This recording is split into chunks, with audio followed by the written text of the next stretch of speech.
Маврикий такая интересная страна. Если ты кричишь, то ты плохой человек. Они не пошлют тебя в лесо, но сами подумают, и, может, завтра уже не придут. Такая черная глубокая яма без дна. Здесь люди не очень любят работать. Когда я говорю с клиентами, я им честно говорю все минусы. Они болеют Маврикием, они хотят на Маврикий, они прилетят, что бы ни случилось в мире. Вот у меня так и получилось везде, где было плохо, я сунула свой нос. Про официальную часть, наверное, лучше даже не рассказывать, то меня могут посадить в тюрьму.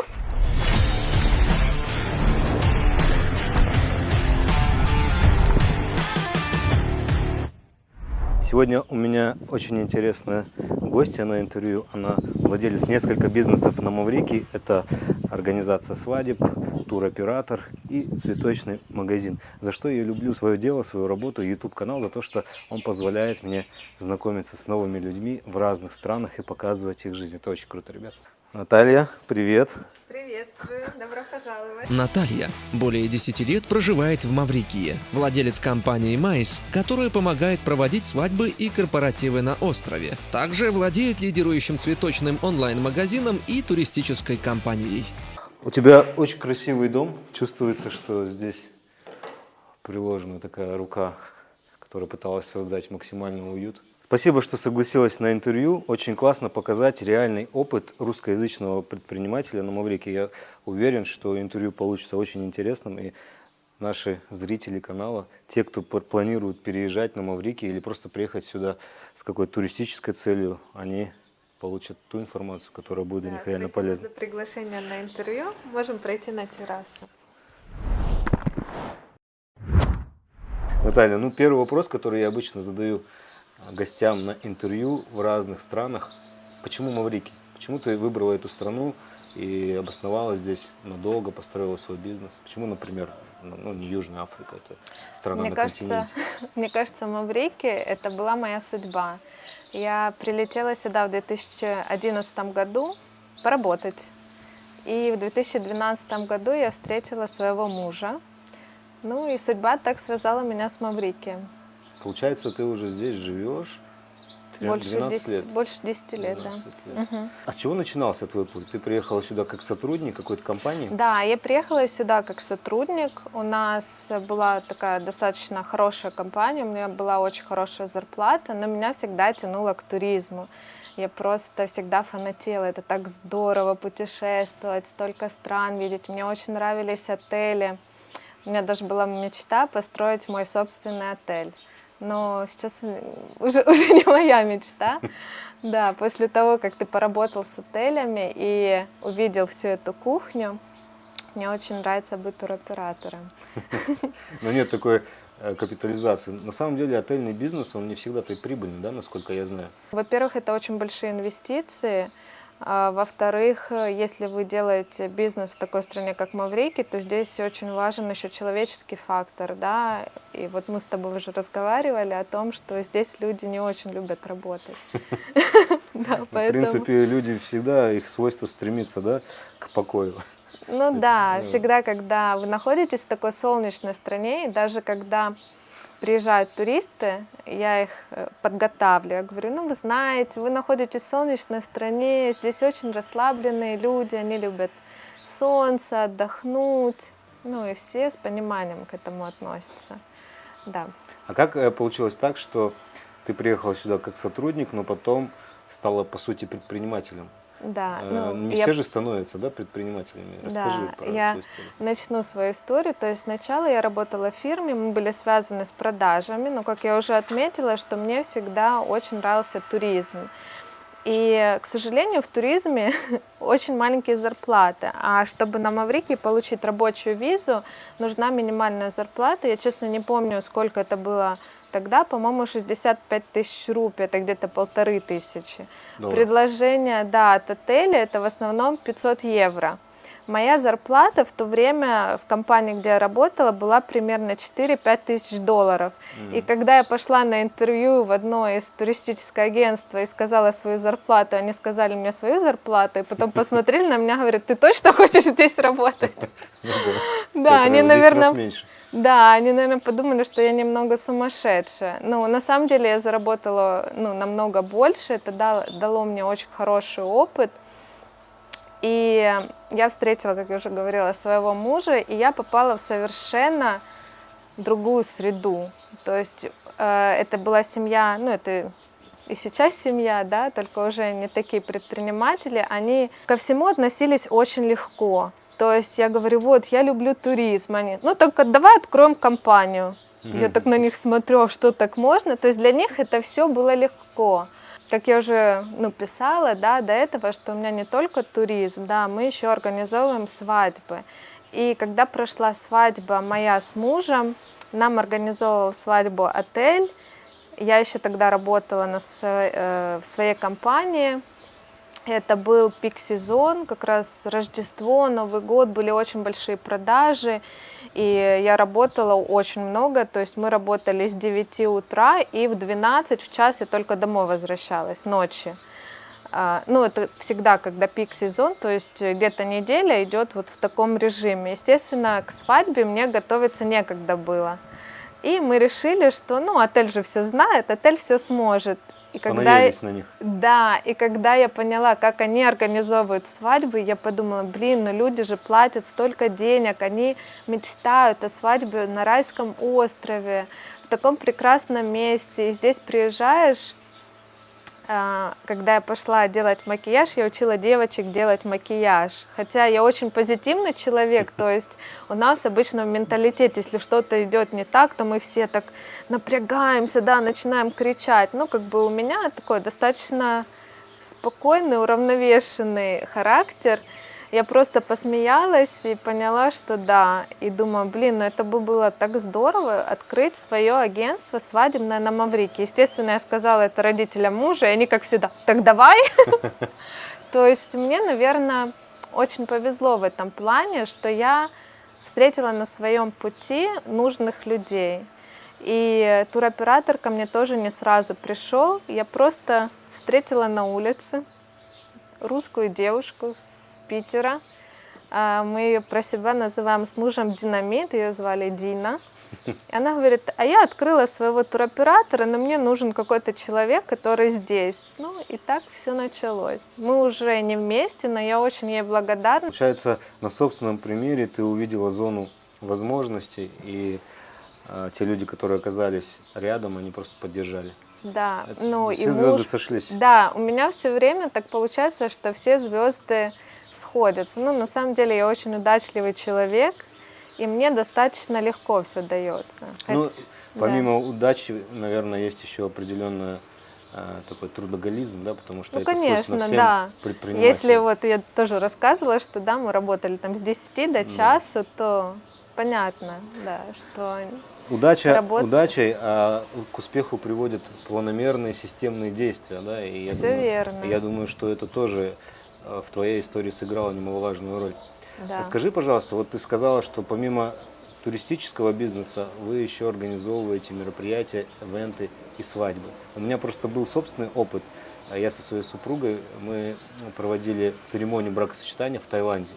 И я помню, как это все организовывали. Ребята, кстати, плохо организовали. Да. Не знаю, если, может быть, они посмотрят, вспомнят.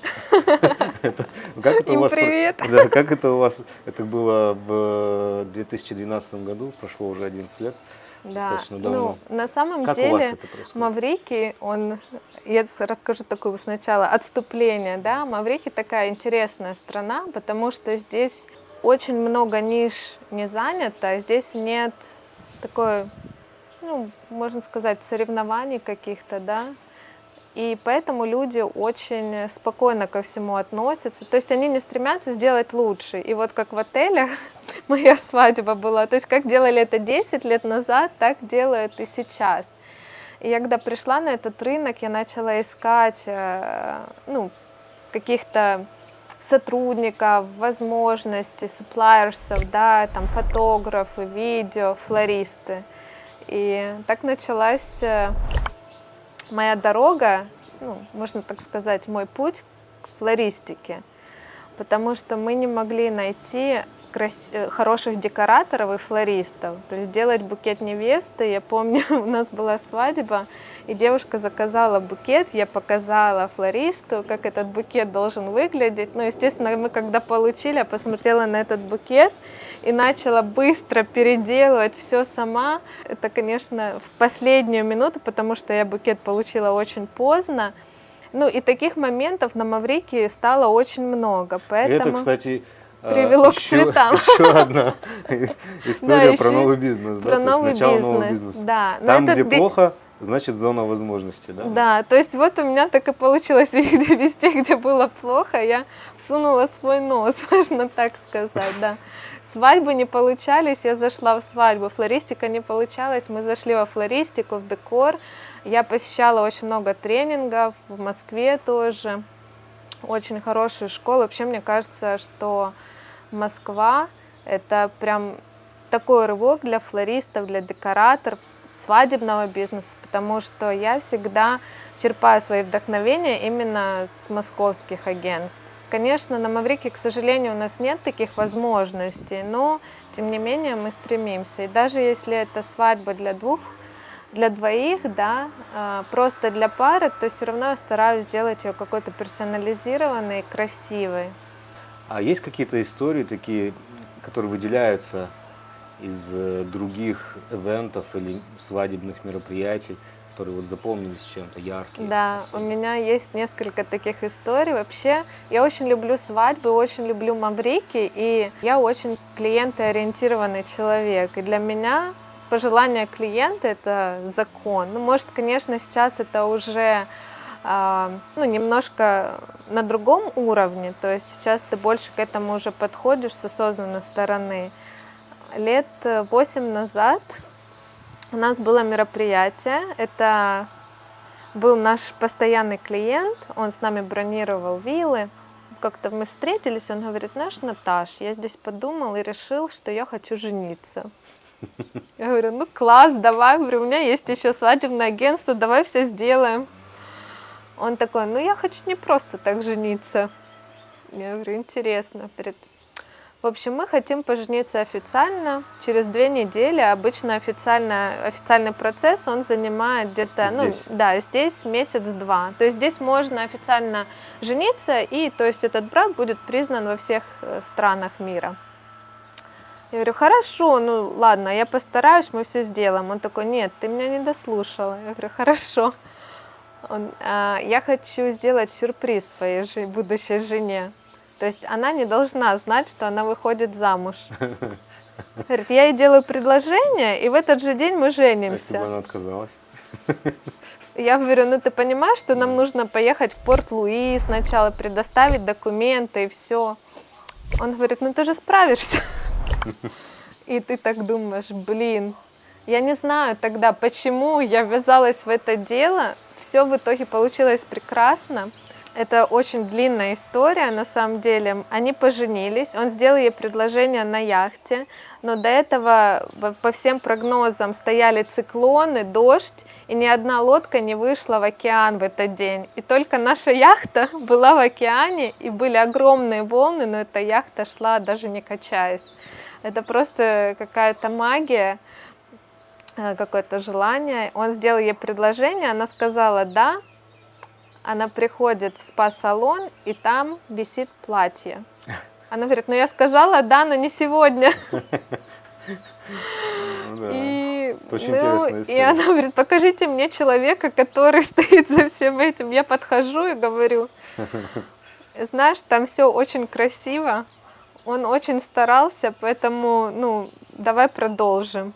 Она с таким непонятным лицом все-таки согласилась. Мы все сделали.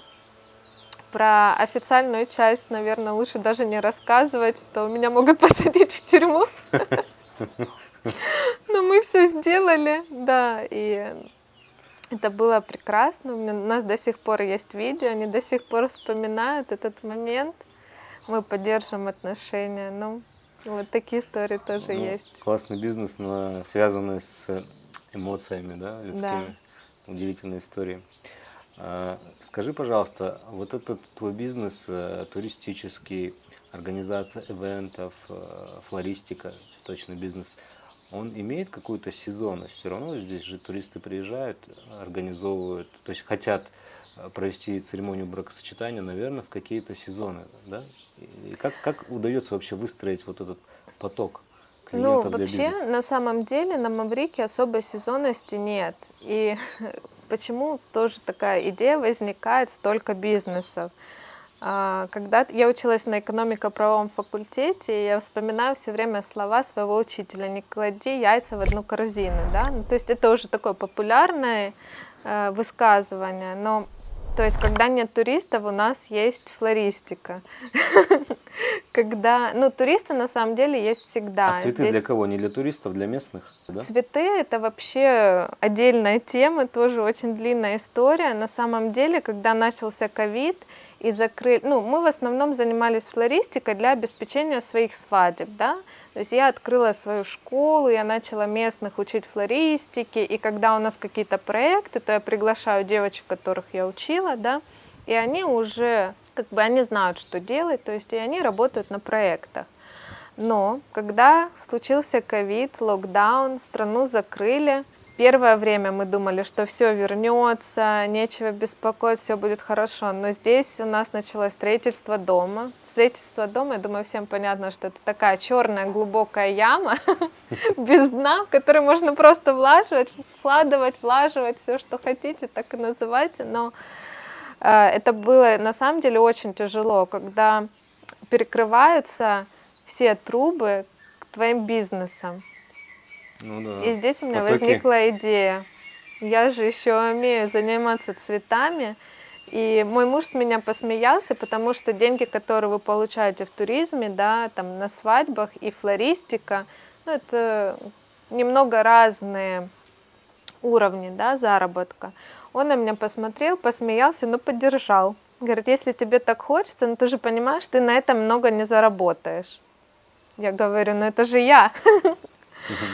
В итоге мы стали самым востребованным флористическим магазином на острове. Мы открыли во время ковида. У многих водителей не было работы, те, кто занят был в туризме. Я говорю: а давайте мы откроем вам разрешение, будете цветы развозить. Они: да давай. И все, с этого началось. Мы открыли свой магазин, мы познакомились тоже с ребятами русскими, у них своя платформа. Они говорят: да давай мы выставим на платформу твои букеты. Я говорю: ну давай. И когда случился второй локдаун и было просто все закрыто, все флористы были закрыты, а мы решили с ребятами, что мы не будем закрываться. Но это была единственная компания, которая работала во время ковида, и я просто в своей жизни никогда столько не работала. Поэтому, когда все говорят: все, ковид и так плохо, нет работы, поверьте, работа есть всегда. Главное смотреть, искать и находить. То есть... Полностью соглашусь. Не ищите причины, ищите возможности, да? Да. Такая золотая есть фраза. Ну и мой муж, конечно, очень удивился, когда увидел, как это работает. А когда открылся туризм, естественно, я не смогла уделять столько много времени цветочному магазину. Мы открыли отдельно компанию для этого. И когда мой муж видел, что люди, они просто умоляют, чтобы взяли их заказ, он мне говорит: ну ты прям как Луи Виттон на Маврике в цветочном бизнесе. Да, хорошее сравнение. А поставки цветов, получается, идут из-за границы или это местные какие-то фермы? Но когда был ковид, это только местные фермы были. Я была единственной, кто покупал цветы. Они меня все очень любили, и, наверное, они до сих пор благодарны мне за этот период. Потому что, естественно, мы заказываем намного меньше сейчас цветов, потому что, ну, все равно я предпочитаю фокусироваться на свадьбах и на туристическом бизнесе. Я лично эксперт по релокации бизнеса и помогаю предпринимателям из разных стран открывать бизнес в других странах через мою онлайн-платформу, которую я разрабатываю, Upper Business называется. Ссылочку я оставлю в описании под этим видео. Можете кликнуть и посмотреть, как там все работает. Вот. Расскажи, пожалуйста, про свой опыт. Были ли какие-то сложности, насколько вообще здесь легко открыть компанию и начать бизнес? Ну, мне кажется, на самом деле в любой стране, чтобы открыть компанию, нужно просто связаться с правильными людьми. Ну, вот это как раз-таки про Да. платформу Афробизнес Да, то есть, и про надежных партнеров. да, то есть, когда люди начинают сами что-то пытаться искать, во-первых, если мы уже начинаем мыслить более масштабно, это ваше время, вы не знаете всех нюансов, поэтому я всегда обращалась к специалистам. Ну, какие-то были, тем не менее, сложности? Может быть, счет Конечно, открывались долго? были сложности в плане, открывалась туристическая компания, саму компанию несложно открыть, но сложно получить лицензию, это практически невозможно. Здесь я уже вмешалась. Лицензию Потому- на что? ну, на деятельность конкретно? На деятельность, да, все туроператоры должны быть лицензированными. То есть Мгм. обязательно должна быть лицензия туроператора, чтобы вы могли бронировать отели и так далее. Сколько времени ушло на все? Ну, у меня ушло, я думала, что это очень долго, у меня ушло, может, месяца 4. Ну, Некоторые ждут по 2, по 3 года. Да, ну, на самом деле, это тоже интересная история, как это произошло. Семья мужа, у них очень много связей и всего. Но Маврикий очень интересная страна, что иногда без связей что-то можно сделать быстрее. Мгм. И мы думали сделать все через связи, но что-то мы же так ждали. И я говорю, а давай я схожу сама, что там надо? Ну, все, я посмотрела, что официально все нужно. Говорю, блин, нужна презентация. Говорю, я им сделаю презентации 10. И я очень хорошо училась в университете, мы делали очень много презентаций. И я сделала основную часть, и мой муж сделал финансовую часть. Он очень хорошо в финансах, да, разбирается. И мне кажется, что это называется Tourism Authority, что там никогда в жизни никто не делал презентации, как я. Я когда пришла и начала, я говорю, они открыли распечатанную презентацию, пригласили на встречу. Я говорю, так давайте я вам расскажу. Они, а что ты еще можешь рассказывать? Я говорю, да я вам могу рассказать только так. И я им начала презентовать презентацию, как это нужно делать. И они с открытыми ртами послушали меня. И потом еще неделю мне звонили, приглашали на разные конференции. И взяли презентацию за шаблон, да? Ну, они не брали всего. презентацию за шаблон, они просто... Я поднимала тему организации свадеб на Маврикии, раскрывала как бы проблемы, почему нужно этому уделять больше времени. Да, и их это, видимо, зацепило, и они вот очень долго так мне писали, присылали разные приглашения. Ну, какой здесь вывод? Не всегда, в принципе, нужны связи, если у тебя есть четкое понимание, как это должно работать, и Да, все ты звезды обладаешь сойдутся. определенной настойчивостью, да, и твердо идешь Да, здесь, к своей конечно, цели, то все возможно. настойчивость. Да, настойчивость очень важна. Да, ну, естественно, какие-то финансовые вопросы, бухгалтерия, это все идет аутсорсинг со специальными компаниями. В любом случае, в каждой стране мира есть свои специфические особенности ведения бизнеса. Окей, мы открыли компанию, там настроили бухгалтерию, там и так далее, но наверняка есть какие-то локальные такие маврикийские особенности по ведению бизнеса. Можешь о них немного рассказать? Вообще, Конечно. к чему нужно быть готовым предпринимателям, которые переезжают из другой страны сюда? Какая такая бизнес-ментальность? Да, ну вот мне повезло, у меня не было каких-то таких особых проблем, да, или разочарований в открытии компании, но очень многие мои друзья, они вот именно разочаровываются, здесь очень много компаний работает, которые помогают открыть тебе бизнес, но потом бросают, да, и вот у меня очень многие друзья, я им помогала потом в итоге, потому что не было ни ответов, и то есть они платили там деньги, там консультацию, там по 200 евро за первые консультации без результатов. То есть я потом направляла к нужным людям, все нормально, они очень благодарны мне сейчас. А как вот с местным персоналом, например, есть ли какие-то сложности по по поиску, по найму и по расторжению в случае, если вы не сошлись, да, там? Знаете, я предпочитаю работать немного по своей системе. У меня, еще с давних времен, то есть я работала, у меня тоже была работа по мотивации персонала. Я считаю, чем больше замотивированный персонал, тем тем он лучше работает. И поэтому я в основном работаю с фрилансом. Если мы говорим о местных, да, все равно в каких-то моментах тебе нужен постоянный персонал. Здесь очень сложно, потому что, как мы уже говорили, это остров, все немножко на своей волне. И здесь, да, и не только Акуна Матата, здесь еще очень развиты семейные связи. Дядя сказал то, тетя сказала то, и ой, я заболел, ой, у меня там дядя умер. Если вот это такое начинается, то ты думаешь, ну все, скоро можно попрощаться.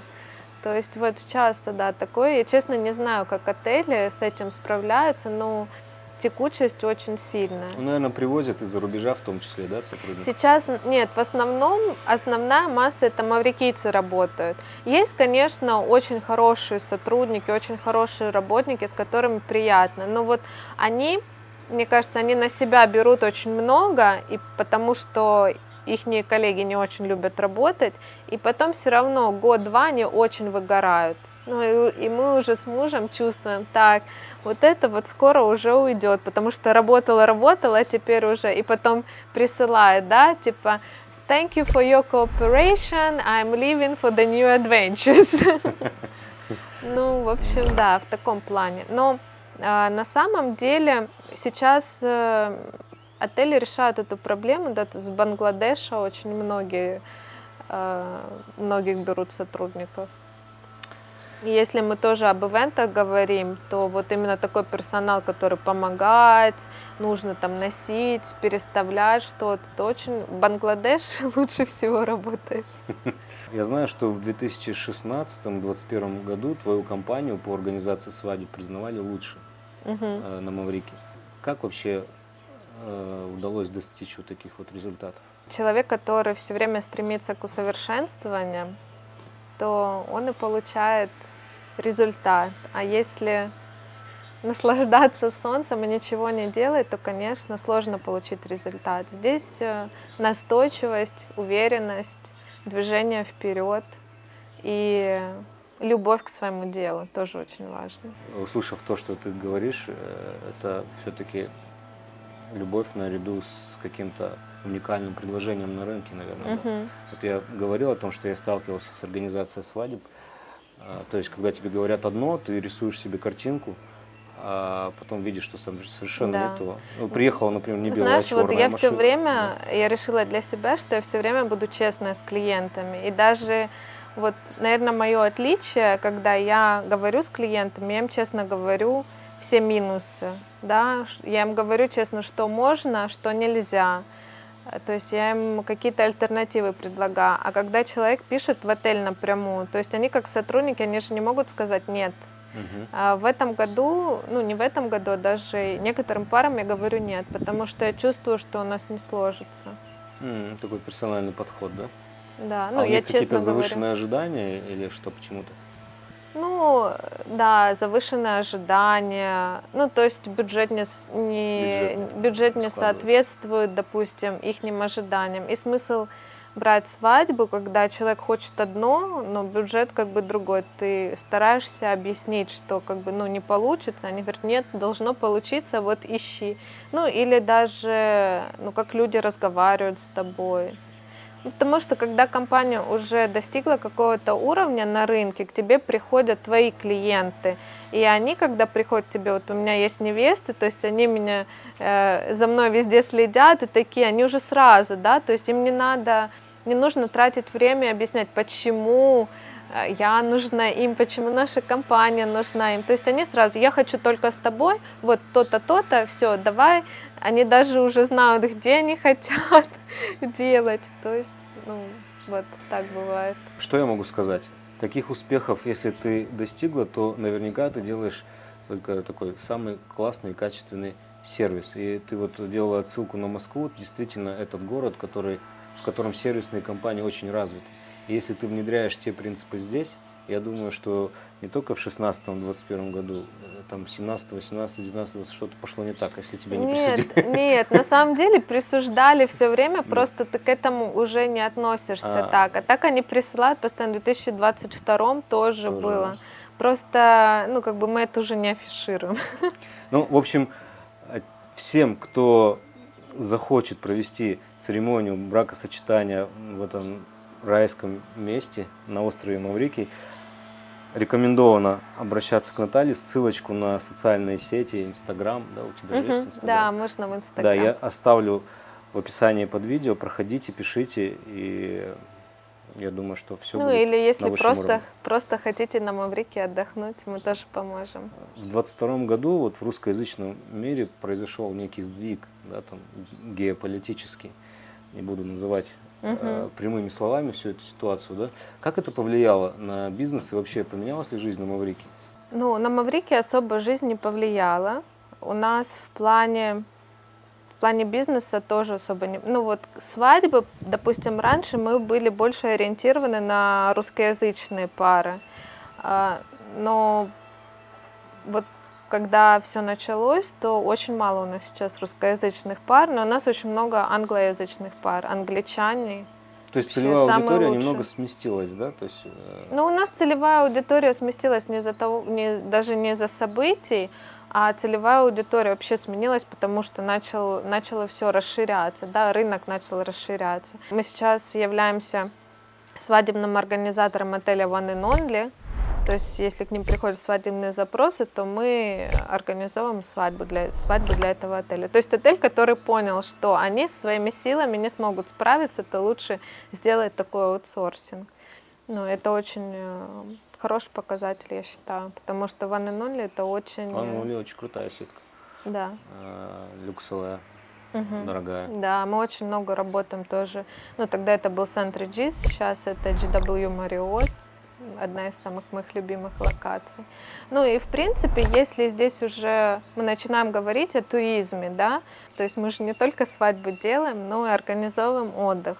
У нас очень много постоянных клиентов, которым события, не события, они болеют Маврикием, они хотят на Маврике, они прилетят, что бы ни случилось в мире, и многие прилетали как раз вот пересидеть даже на месяц, А на какой, два. по твоему мнению, более комфортный, лучший отель на Маврике?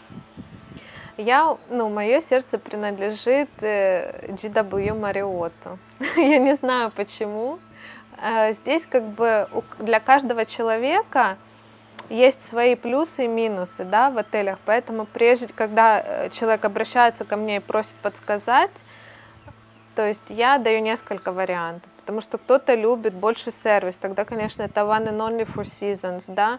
Кто-то любит путешествия по острову, но тем не менее он любит и сервис тоже, тогда я советую Marriott, да. Кто-то любит красивый пляж, тогда я советую Paradis отель. Ну, мы можем продолжать и продолжать эту тему, я очень люблю отели Маврикия. И, для меня золотая середина – это GW Marriott. Последнее Это место, не реклама. Да, последнее место, где мы в этом отеле останавливались, это был Маскат в Омане. В принципе, да, мне понравилось. Ну, сетка. Они новые, как правило, эти отели, но я не знаю, как здесь, вот где я видел. Это был St. Regis, да.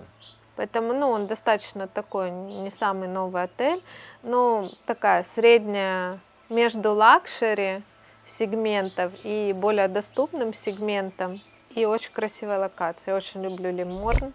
Я думаю, если у вас еще будет много интервью, и много, может, ребят будет именно, которые тоже любят Лиморн. Я надеюсь, что мы увидим эти красивейшие локации. Да. Скажи, пожалуйста, вот по твоему мнению, какое есть отличие, такое специфическое, мы уже касались этого вопроса, хотелось бы подробнее, отличие по ведению бизнеса, бизнес-этикету, например, в наших странах СНГ и на Маврике? Мне на самом деле очень сложно судить, потому что я, можно сказать, девочкой приехала на остров, но я могу, да, отметить различия. То есть у нас все более строго, да, то есть ты сказал, все слушаются босса, директора, да. Здесь персонал, он больше настроен на дружеские отношения. То есть если ты будешь кричать на персонал, они просто тебя, они не пошлют тебя в лицо, но сами подумают, и, может, завтра уже не придут. То есть здесь вот развито такое. И вот часто, когда мы общаемся в отелях, и во многих отелях GM, да, General Management, они часто меняются, даже в хороших сетках. И они уже берут с разных стран генеральных директоров. И есть отели, в которых местные генеральные директоры, и они так меньше меняются, можно так сказать, потому что они знают подход к местному персоналу. Допустим, если вы берете сюда немца или русского даже, да, с русскоязычной страны, то есть у них другой подход. У них сказал, значит, это точно будет сделано. Здесь так не работает. Более конкретно. Да, то есть, ну и потом начинают кричать на персонал, почему так, почему не так. То есть это не помогает. То есть я работаю с персоналом по-другому. У меня более дружеские отношения. Иногда, может, это хорошо, иногда, может, это не очень хорошо, но здесь сотрудник делает для тебя не потому, что он хочет что-то лучше сделать для компании, он хочет это лучше сделать для тебя. То есть он здесь развит именно более дружеские отношения. Ну, личностные отношения выходят на первый план. Да. Да, ну или, то есть они смотрят, ты хороший человек или плохой человек. То есть если ты кричишь, то ты плохой человек. Поэтому здесь очень многие, они не понимают русских туристов, которые, ну, у нас, допустим, русскоговорящих туристов, ну, у нас манера общения, да, чуть-чуть на повышенных тонах. То есть здесь они думают, что мы кричим друг на друга. У меня даже мой муж, когда мы общаемся с родителями, он все время такой говорит, а чё, почему вы ругаетесь? Я говорю, нет, мы не ругаемся, я просто пытаюсь объяснить что-то. Да, он уже привык к этому, но вот есть такой момент. А как происходит взаимодействие с представителями государственных органов? На каком языке вообще это происходит? На каком языке Ну, все здесь знают общаются? английский, Все на английском, да, английский, французский, креольский. То есть креольский это больше такой ниже уровень. Если в таких органах повыше, все знают английский. Английский, французский отлично. Ну, вообще они открыты? Они Вообще помогают? маврикийцы, они очень открыты, но если ты к ним хорошо относишься, как я уже говорила. То есть у меня не было проблем, прям таких сильных каких-то с персоналом, что-то договориться, что-то сделать. Я всегда улыбнусь, попрошу по-хорошему. То есть я уже поняла этот момент и стараюсь им пользоваться. Мы находимся на острове, он как бы не совсем маленький, но в целом как бы и небольшой, да, весь остров можно проехать там за 2 часа. И локация такая туристическая, и я предполагаю, что в этой нише есть большая конкуренция. Вот как ты относишься в целом к конкуренции, есть ли она здесь? Ну вот я уже затрагивала этот вопрос, да, что здесь особо нет конкуренции, то есть поэтому, может, и люди, они такие расслабленные. То есть они, А среди русскоязычных? Ну, вот здесь, конечно, с русскоязычной стороны, ну, какая конкуренция? Ну, нет. Получается, ты монополист. Нет, ну не то, что монополист. Ну, я считаю, что у каждого есть свой сегмент. То есть кто-то ответственный за этот сегмент, кто-то ответственный за этот сегмент. Если мы начинаем говорить про туристическую сферу, да, то здесь, конечно, очень большая конкуренция, очень много туроператоров. Поэтому, наверное, это тоже была такая отправная точка, когда я решила сделать свадьбы. То есть, с одной стороны, туроператор, но он специализируется на свадьбах, потому что другие туроператоры, они не хотят ссылать свой внос в организацию свадьбы, потому что это занимает очень много времени, очень мало денег. То есть они не смотрят вдаль, так как я посмотрела. То есть для них они лучше заработают на продаже ночей в отеле, да, то есть они очень больше заработают. А если мы говорим о свадьбах, то это ж невеста, она там хочет какие-то розовые цветы, какой-то цвет блаш, а что это вообще такое? Ну, то есть они не хотят именно внедряться в детали, потому что это отдельные считают, процессы. да, это отдельные процессы. А для меня, наоборот, это кайф. Да, и то есть у нас через свадьбы, получается, бронирование приходит к нам. Какие в целом преимущества и, самое главное, хотелось бы услышать о недостатках жизни на острове, на Маврикии? Вообще Маврикий, мне кажется, он не для всех. И тоже, судя по моим друзьям, тоже знакомым, некоторые его ненавидят, вот честно, прям все плохо, а некоторые его обожают. То есть те, кто реализовался здесь, они очень любят Маврикий, и они никуда не поедут. И есть друзья, которые, я не знаю, они там борются за то, чтобы остаться на Маврикии, да. А есть те, которые не ценят. Ну, обычно, если ты не ценишь это место, то что оно тебе может дать? Поэтому, конечно, недостаток — это цивилизация. Но мне вот честно, я очень люблю путешествовать. Я путешествую, через 2 недели мне очень хочется домой. И просыпаешься, слышишь это пение птичек. То есть, мне кажется, Маврикий отозвался у меня, и я знаю, что здесь есть недостатки, да, люди, которые не сразу реагируют, да, на твои пожелания, меньше цивилизации, меньше выбора, да, то есть сервис может не такой хороший. Ну, если ты знаешь нужные места, их не так много, но они есть, то в принципе здесь есть все. Вот давай представим, что мы сейчас призываем предпринимателей делать бизнес на Маврикии. Почему предприниматель должен сюда прийти? Ну, мне кажется, что здесь это очень интересное место именно даже для семей, да, вот у вас есть семья, и вам хочется с одной стороны делать, ну, и уделять время семье, с другой стороны делать и бизнес. Во-первых, здесь, как мы уже поняли, что здесь дешевле построить дом, да, дешевле Да. жить. Если мы смотрим в плане школ, то школы тоже здесь, интернациональные школы не такие дорогие, да. И потом мы уже начинаем анализировать бизнес, то открытие компании здесь, в принципе, это не такой сложный процесс, и здесь есть очень много возможностей. То есть, если у вас большие компании, это одни моменты. Если вы просто делаете какой-то self-employed, да, частный предприниматель, то это вообще очень просто все сделать. И страна очень открыта. То есть, так как нет конкуренции, очень много возможностей. Некоторые называют это серые зоны. Серая зона, да. То есть Куда ты можешь здесь, прийти и сделать классный продукт, сервис. да, вы можете прийти и сделать классный продукт, но здесь становится вопрос о людях, о персонале.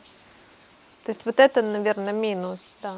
С одной стороны, люди, Да. они отзывчивые, улыбаются, а с другой стороны, как бы в плане работы это сложно, поэтому, но я предпочитаю все-таки больше с фрилансом работать. Знаешь, я как-то слышал такое выражение про остров Бали, или Бали, как правильно, не знаю, что это как бы остров, это место одного дела. Ну, то есть вот эта атмосфера, классные пляжи, пальмы, солнышко, она расслабляет, и ты, ну, как бы не очень-то хочешь работать, делать какой-то бизнес. Как вот с этим на Маврике? Ну, то же самое.